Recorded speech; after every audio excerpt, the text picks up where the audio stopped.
Pati yung bench dito, maganda yung detalye. Meron siyang parang badge.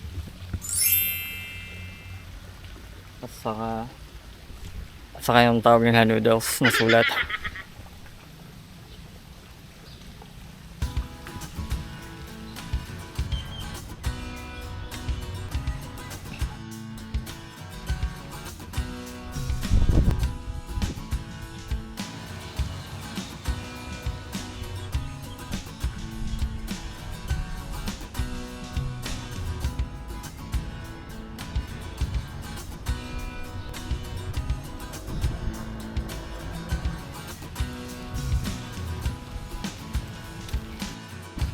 Inabutan kami ng ulan.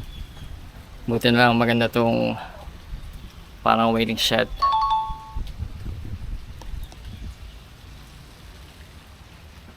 Kasi ito pa yung view.